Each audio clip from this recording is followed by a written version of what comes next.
Yes okay finally ಎಲ್ಲರೂ ಕೂಡ ಇವತ್ತು ಟುಡೇ ನಿಮಗೆಲ್ಲರೂ ಕೂಡ ಗೊತ್ತಿದೆ.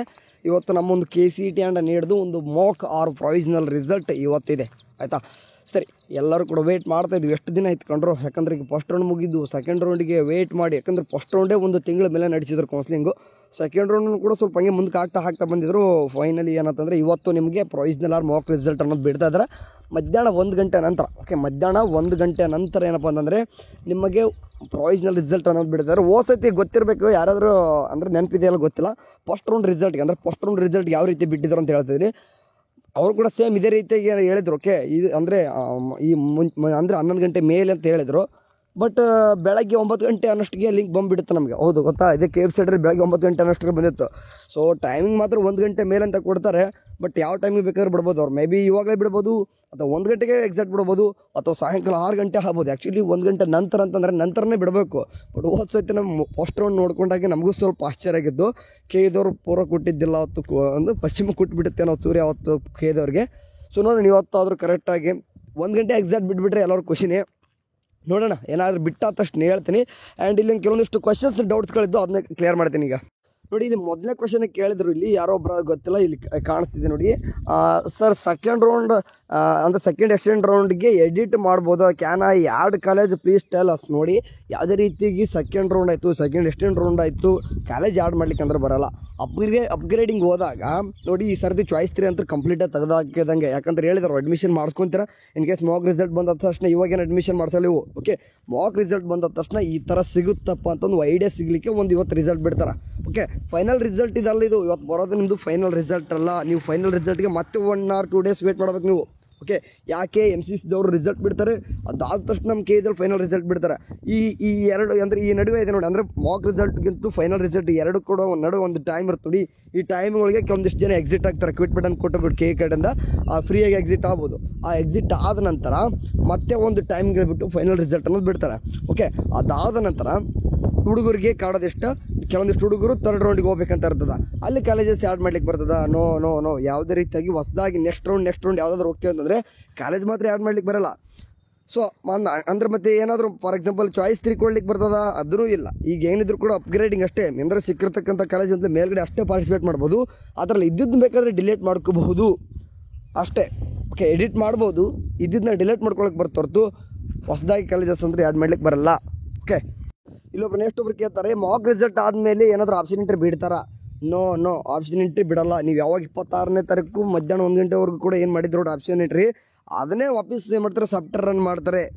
ಓಕೆ, ಅದನ್ನೇ ಅಂದರೆ ಈಗ ಫಾರ್ ಎಕ್ಸಾಂಪಲ್ ಯಾವುದೋ ಒಂದು ಕಾಲೇಜ್ ಸಿಕ್ಕಿರುತ್ತೆ, ಕೆಲವೊಂದಿಷ್ಟು ಅಪ್ಗ್ರೇಡಿಂಗ್ ಮೇಲ್ಗಡೆ ಹೋಗೋದು ಹೊರತು ಕೆಳಗಡೆ ಅಂತೂ ಹೋಗೋದಿಲ್ಲ. ಅಂತ ಲೈಕ್ ಎಕ್ಸಾಂಪಲ್ ಈಗ ಈಗ ಮಾಕ್ ರಿಸಲ್ಟಲ್ಲಿ ಒಂದು 10ನೇ ಕಾಲೇಜ್ ಸಿಕ್ಕಿದೆ ನಿಮಗೆ ಅಂತ ಅನ್ಕೊಳ್ಳಿ. ಓಕೆ, ನೆಕ್ಸ್ಟ್ ರಿಯಲ್ ಅಲಾಟ್ಮೆಂಟಿಗೆ 11ನೇ ಸಿಗುತ್ತಾ, ಆ ರೀತಿ ಏನಾಗಲ್ಲ. ಮೇಲ್ಗಡೆಯಲ್ಲಿ ಸಿಗುತ್ತೆ ಹೊರತು ಕೆಳಗಡೆ ಅಂತೂ ಸಿಗಲ್ಲ. ಇಷ್ಟೇ. ಇಲ್ಲೊಬ್ರು ಇಲ್ಲಿ ಕೇಳ್ತಾರೆ ನೆಕ್ಸ್ಟ್ ಕ್ವಶನ್ ಬ್ಯೂಟಿಫುಲ್ ಆಗಿದೆ ನೋಡಿ. So the one who got some colleges cannot participate in second extend round.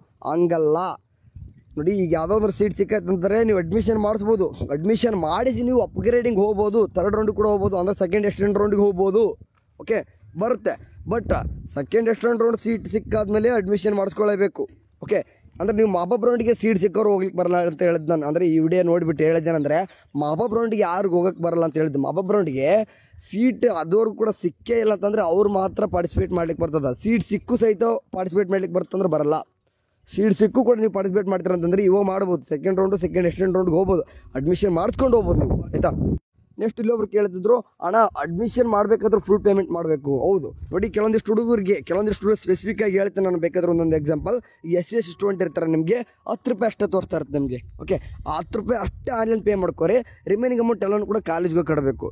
But ಕೆಲವೊಂದಿಷ್ಟು ಹುಡುಗರು ಇರ್ತಾರೆ, ಈಗ ಲೈಕ್ ಎಕ್ಸಾಂಪಲ್ ಇಂಜಿನಿಯರ್ ಸ್ಟೂಡೆಂಟ್ ಇರ್ತಾರೆ, ನಿಮಗೆ OBC ಸ್ಟೂಡೆಂಟ್ ಇರ್ತಾರೆ, ನಿಮ್ಗೆ 1 ಲಕ್ಷ ಮೇಲ್ಗಡೆ ಫೀಸ್ ಇರ್ತದೆ. ಫಾರ್ ಎಕ್ಸಾಂಪಲ್ ಅಂದರೆ ಅನ್ಎಡೆಡ್ ಕಾಲೇಜ್ ಯಾವುದೋ ಟೈಪ್ 1 ಟೈಪ್ 2 ಯಾವುದೋ ಕಾಲೇಜ್ ಸಿಕ್ಕಿರ್ತದೆ, 1,12,000 ಅಥವಾ 1,22,000 ಎಷ್ಟೋ ಇದೆ ನೋಡಿ. ಆ ಕಾಲೇಜ್ ಸಿಕ್ಕಾಗ ಅಷ್ಟು ಅಮೌಂಟು ಒಮ್ಮೆಲೆ ಕಟ್ಟಬೇಕು. ಓಕೆ, ಅಷ್ಟು ಅಮೌಂಟು ಚಲನ ನೀವು ಬ್ಯಾಂಕಿಗೆ ಕಟ್ಟಬೇಕು. ಯಾಕಂದರೆ ಆನ್ಲೈನ್ 1 ಲಕ್ಷ ಗಟ್ಟಲೆ ಟ್ರಾನ್ಸಾಕ್ಷನ್ ಆಗಲ್ಲ. ಸೊ ಹಂಗಾಗಿ ಏನಪ್ಪ ಅಂದರೆ ಎಲ್ಲನೂ ಕೂಡ ಒಮ್ಮೆಲೆ ಏನು ಮಾಡಬೇಕು, ಏನು ಮಾಡೋಕ್ಕಾಗ್ತದೆ, ಬ್ಯಾಂಕಿಗೆ ಕಟ್ಟಿಬಿಟ್ಟೆ ಕಾಲೇಜ್ಗೆ ಅಮೌಂಟ್ ಹೋಗಿ ಮತ್ತೆ ಕಾಲೇಜವರು ಒಂದು 20,000 30,000 ಕೇಳ್ತಿರ್ತಾರೆ.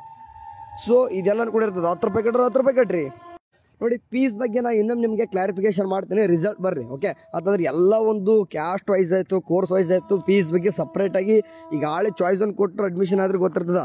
ಮತ್ತು ಚಾಯ್ಸ್ ಟು ಕಟ್ಟಿ ಈಗ ದುಡ್ಡು ಕಟ್ಟಿದ್ದು ಬ್ರದರ್ ನಾವು ಕಟ್ಟಬೇಕಾ? ನೋ ಚಾಯ್ಸ್ ಟು ಕೊಟ್ಟರು ನೀವು ದುಡ್ಡು ಕೊಡೋ ಅವಶ್ಯಕತೆ ಇಲ್ಲ. ಈಗ ಫಾರ್ ಎಕ್ಸಾಂಪಲ್ ಚಾಯ್ಸ್ ಟು ಕೊಡು ಒಂದು ಈ ರೌಂಡಿಗೆ ಬಂದಿರ್ತಾರೆ, ಈ ಸರ್ತಿ ನೀವು ಚಾಯ್ಸ್ ಒನ್ ಕೊಡಲೇಬೇಕಾಗಿರ್ತದೆ. ಹಂಗಾಗಿ ಚಾಯ್ಸ್ ಒನ್ ಕೊಟ್ಟ ತಕ್ಷಣ ಏನಾಗ್ತದೆ, ನೀವು ಆಟೋಮೆಟಿಕಲಿ ಕಂಫರ್ಮೇಷನ್ ಸ್ಲಿಪ್ ಬಂದುಬಿಡ್ತದೆ. ಓಕೆ, ಕಂಫರ್ಮೇಷನ್ ಸ್ಲಿಪ್ ತಗೊಂಡು ಏನಾದರೂ ರಿಮೈನಿಂಗ್ ಏನಾದರೂ ಅಮೌಂಟ್ ಇದ್ದರೆ ಮಾತ್ರ ಕಾಲೇಜಿಗೆ ಕಟ್ಟಬೇಕು, ಇಲ್ಲಾಂತಂದ್ರೆ ಆಯ್ತು ಅಡ್ಮಿಷನ್ ಅಷ್ಟೇ ನಿಮ್ಮದು. ಇದು ಯಾರಿಗೆ ಎಸ್ಪೆಷಲಿ ನೀಟ್ ಸ್ಟೂಡೆಂಟ್ಗೆ ಮಾತ್ರ. KCT ಸ್ಟೂಡೆಂಟ್ ನೀವು ಚಾಯ್ಸ್ ಟು ಕೊಟ್ಟರೆ ಏನು ದುಡ್ಡು ಕಟ್ಟಿಲ್ಲ ನೀವು. ಓಕೆ, ನೀವು ದುಡ್ಡು ಈ ಸರ್ತಿ ಚಾಯ್ಸ್ ಒಂದು ಕೊಟ್ಟರೆ ಸಹಿತ ಎಲ್ಲನೂ ಕೂಡ ದುಡ್ಡು ಕಟ್ಟಲೇಬೇಕಾಗ್ತದೆ. ಸೊ ಹಂಗಾಗಿ ನಿಮ್ಗೆ ಇನ್ನೊಂದು ಟೈಮು ಕ್ಲಾರಿಫಿಕೇಶನ್ ಯಾವ ಮಾಡ್ತೀನಿ, ಎಲ್ಲ ಕೂಡ ರಿಸಲ್ಟ್ ಬರಲಿ, ಫೀಸ್ ಬಗ್ಗೆ ಇನ್ನೊಂದು ಟೈಮ್ ಕ್ಲಾರಿಫಿಕೇಶನ್ ಕೊಡ್ತೀನಿ. ನೋಡಿ ಇಲ್ಲೊಬ್ರು ಕೇಳ್ತಾ ಇದಾರೆ, after provisional result when we will do admission? No provisional result ಬಂದ ತಕ್ಷಣ ಅಡ್ಮಿಷನ್ ಇಲ್ಲ. ಫೈನಲ್ ರಿಸಲ್ಟ್ ಬರೋ ಕೂಡ ಯಾವುದೇ ರೀತಿ ಅಡ್ಮಿಷನ್ ಇಲ್ಲ. ನೀವು ಕನ್ಫರ್ಮ್ ಆ್ಯಕ್ಚುಲಿ ಸಿಕ್ಕರೆ ಸೀಟು ಕೂಡ ಕನ್ಫರ್ಮ್ ಅಲ್ಲದು. ಆ್ಯಕ್ಚುಲಿ ಏನೋ ಪಕ್ಕ ಇದೆ ಸಿಗುತ್ತಪ್ಪ, ಒಂದು 98% ಇದೇ ಸಿಗುತ್ತೆ, 95% ಇದೇ ಸಿಗುತ್ತೆ ಅನ್ನೋಕೆ ಒಂದು ತಲೆಯಲ್ಲಿರಲಿ ಅಷ್ಟೇ. ಬಟ್ ಅದೇ ಫಿಕ್ಸ್ ಅಂತ ಆಗಬೇಡ್ರಿ ಅಷ್ಟೇ. ಅಣ್ಣ ಅಮೌಂಟ್ ಎಷ್ಟು ರೆಡಿ ಇಟ್ಕೋಬೇಕು ಪ್ಲೀಸ್ ಹೇಳಿ ಅಂತ ಹೇಳ್ತಿದ್ರು. ನೋಡಿ ಅಮೌಂಟ್ ಎಷ್ಟು ಅಂತಂದ್ರೆ ಕಾಲೇಜ್ ಫೀಸ್ ಎಷ್ಟಿದೆ ಅಷ್ಟೆಲ್ಲ ಕೂಡ ರೆಡಿ ಇಟ್ಕೊಂಬಿಡ್ರಿ. ನಿಮ್ಗೆ ಆಳೆ ಕಾಲೇಜ್ ಫೀಸ್ ಎಷ್ಟು ಅಂದರೆ ನಿಮ್ಮ ಕೋರ್ಸ್ ವೈಸ್ ಫೀಸ್ ಎಷ್ಟು ಅಂತ ಫೀಸ್ ಸ್ಟ್ರಕ್ಚರ್ ಆಳೆ ಕೈದವ್ರು ಬಿಟ್ಟಿದ್ರು, ನಾವು ಕೂಡ ಎಷ್ಟೋ ಸಾರಿ ಹೇಳಿಬಿಟ್ಟಿದ್ದೀವಿ. ಅದನ್ನೆಲ್ಲ ಕೂಡ ರೆಡಿ ಇಟ್ಕೊಂಬಿಡಿ. ಒಂದು ಎಕ್ಸಾಂಪಲ್ ನಿಮ್ಗೆ ಹೇಳೋದಂತಂದರೆ, ಒಂದು ಎಕ್ಸಾಂಪಲ್ಗೆ ಅಷ್ಟು ಹೇಳ್ತಿದ್ದಾನೆ, ಇಂಜಿನಿಯರ್ ಸ್ಟೂಡೆಂಟಪ್ಪ. ಓಕೆ, ಇಂಜಿನಿಯರ್ ಸ್ಟೂಡೆಂಟ್ಗೆ ನಿಮಗೆ ಟೈಪ್ 1 ಟೈಪ್ 2 ಕಾಲೇಜ್ ಸಿಕ್ಕತ್ತಂದರೆ 1,30,000 40,000 ಕೂಡ ರೆಡಿ ಇಟ್ಕೊಂಬಿಡಿ.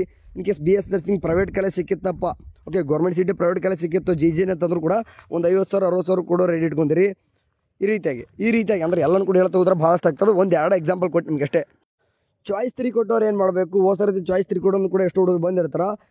ಇವಾಗ ಏನಿಲ್ಲ, ಚಾಯ್ಸ್ 3 ಕೊಟ್ಟವ್ರು ಇವಾಗ ಏನು ಮಾಡಬೇಕಂತಂದರೆ ಡೈರೆಕ್ಟ್ ಸೀಟ್ ಸಿಗ್ತಾ ಅಡ್ಮಿಷನ್ ಚಾಯ್ಸ್ 1 ಕೊಟ್ಟು ಅಡ್ಮಿಷನ್ ಆಗಬೇಕು. ಹೊಸದಾಗಿ ಚಾಯ್ಸ್ ಎಂಟ್ರಿ ಬಿಡ್ತಾರೆ, ಮತ್ತೆ ವಾಪಸ್ 4 ಚಾಯ್ಸ್ ಅಲ್ಲ 2 ಚಾಯ್ಸ್ ಕೊಡ್ತಾರೆ. ಚಾಯ್ಸ್ 1 ಕೊಟ್ಟು ಅಡ್ಮಿಷನ್ ಆಗಲಿ, ಇಲ್ಲ ಅಂತಂದ್ರೆ ಚಾಯ್ಸ್ 4 ಕೊಟ್ಟು ಎಕ್ಸಿಟ್ ಆಗ್ಬೋದು. ಓಕೆ, ಇವೆಲ್ಲನೂ ಕೂಡ ಇರ್ತವೆ. ಓಕೆ, ಇವತ್ತು ಫೈನಲ್ ಮೊದಲು ಏನಪ್ಪ ಅಂದರೆ ಪ್ರೊವಿಷನಲ್ ರಿಸಲ್ಟ್ ಬರಲಿ. ಬಂದಾದ ತಕ್ಷಣ ನಿಮಗೆ ಲಿಂಕ್, ಮೊದಲು ರಿಸಲ್ಟ್ ಬಂದಾದ ತಕ್ಷಣ ಲಿಂಕ್ನ ಶೇರ್ ಮಾಡ್ತೀನಿ ಮೊದಲು. ಸೊ ಹಂಗಾಗಿ ವಾಟ್ಸಪ್ ಚಾನಲ್ಗೆ ಜಾಯ್ನ್ ಆಗಿ. ಆ್ಯಂಡ್ ಇನ್ಮೇಲೆ ಓಕೆ ಅಡ್ಮಿಷನ್ ಆಗೋರು ಕೂಡ ಅಪ್ಡೇಟ್ಗಳು ಪ್ರತಿಯೊಂದು ಕೂಡ ಡೈಲಿ ಕೇಳ್ರಿ. ಯಾಕಂದ್ರೆ ಒಂದು ಅಪ್ಡೇಟ್ ಮಿಸ್ ಆದ್ರೂ ಕೂಡ ನಿಮಗೆ ರಿಗ್ರೆಟ್ ಆಗ್ತಾರೆ. ಎಷ್ಟೋ ಹುಡುಗರು ನಾವು ವಾಸತ್ತೆ ಹತ್ತಿದ್ದು ನೋಡಿದ್ದೀನಿ. ಹತ್ತಿದ್ರ ಜೊತೆಗೆ ಕೇದವ್ರಿಗೆ ಬರೀ ಓಡಾಡ್ತಾರೆ ನೀವು, ಆಮೇಲೆ ಓಡಾಡಬಾರ್ದು. ಸಿಕ್ಕ ಚಿಕ್ಕ ಅಪ್ಡೇಟ್ಗಳು ತಿಳ್ಕೊಂಡ್ಬಿಟ್ರೆ ಅಡ್ಮಿಷನ್ ಆಗಿಬಿಡ್ತದೆ, ಆಯ್ತು ಮುಗಿದೋಯ್ತು. ಅಡ್ಮಿಷನ್ ಆಗಿಬಿಟ್ರೆ ಮುಗಿದೋಯ್ತು ನಿಮ್ಮ ಕೆಲಸ. ಓಕೆ, ಸೊ ಹಂಗಾಗಿ ಅಪ್ಡೇಟ್ ತಿಳ್ಕೊಂಡ್ರಿ. ಬಾಯ್.